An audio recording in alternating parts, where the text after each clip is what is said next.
अस्सलामुअलैकुम दोस्तों, आप देख रहे हैं सोना पंजाब टीवी ते मैं हूं आपका मेज़बान मोहम्मद साजिद। दोस्तों, सबसे पहले अपने चैनल ਨੂੰ ਸਬਸਕ੍ਰਾਈਬ ਕਰ ਲਓ ਤੇ ਨਾਲ ਹੀ ਬੈਲ ਆਈਕਨ ਨੂੰ ਪ੍ਰੈਸ ਕਰ ਲਓ ਤਾਂ ਕਿ ਸਾਡੀ ਹਰ ਨਵੀਂ ਆਉਣ ਵਾਲੀ ਵੀਡੀਓ ਦਾ ਨੋਟੀਫਿਕੇਸ਼ਨ ਸਭ ਤੋਂ ਪਹਿਲੇ ਤੁਹਾਡੇ ਤੱਕ ਪਹੁੰਚ ਜਾਵੇ। ਅੱਜ ਅਸੀਂ ਤੁਹਾਡੇ ਵਾਸਤੇ ਦੋਸਤੋ ਇੱਕ ਚੋਲਿਸਤਾਨੀ ਕ੍ਰਾਸ ਵੈਟ ਦੀ ਵੀਡੀਓ ਲੈ ਕੇ ਹਾਜ਼ਰ ਹੋਏ ਹਾਂ ਜੋ ਕਿ ਦੂਸਰਾ ਸੂਆ ਸੂਈ ਹੋਈ ਹੈ। तीसरा दिन दोस्तों इन सूई हुई नूं है ते काला थन माशाल्लाह मक्खी चिन्ना रंग ते क्लिपी सिंह दोस्तों इहदे हिलदे ने ते माशाल्लाह सोहने वजूद दी सोहना थन चड्डा लग्या होया। तीसरा दिन इनू सूई नूं है मगर इहदे बच्चा है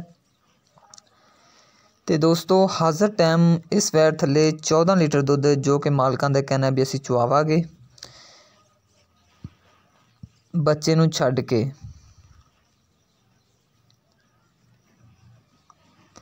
है दोस्तों इहदे मगर बच्चा माशाल्लाह ते बड़ा सोहना खूबसूरत रंग है बच्ची दा। दूसरा सूआ सूई है।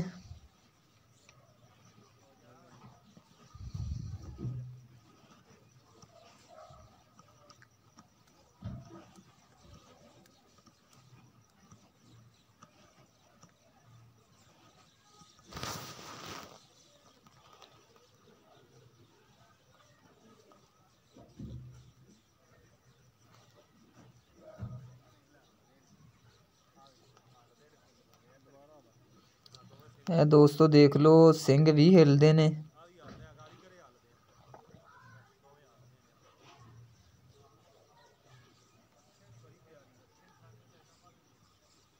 वाला दोस्तों इनके मगर बच्चा है।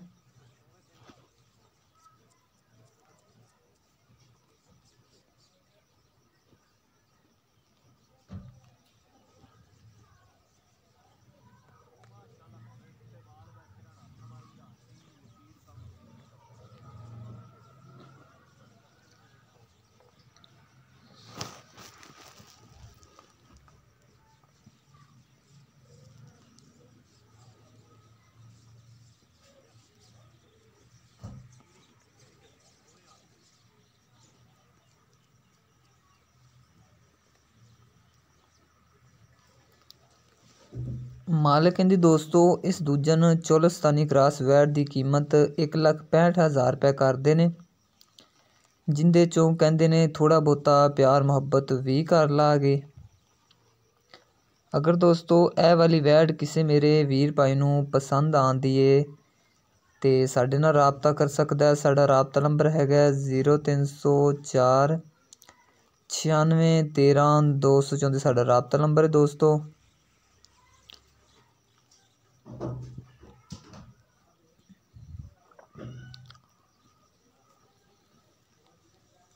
मज़ीद दोस्तों साडी नवीं अपडेट वास्ते साडे चैनल सोना पंजाब टीवी नूं सबसक्राइब कर लो ताकि दोस्तों असी जिहड़ी वीडियो भी अपलोड करिए उनका नोटिफिकेशन सब तो पहले मेरे प्यारे वीरां तक पहुँच सके।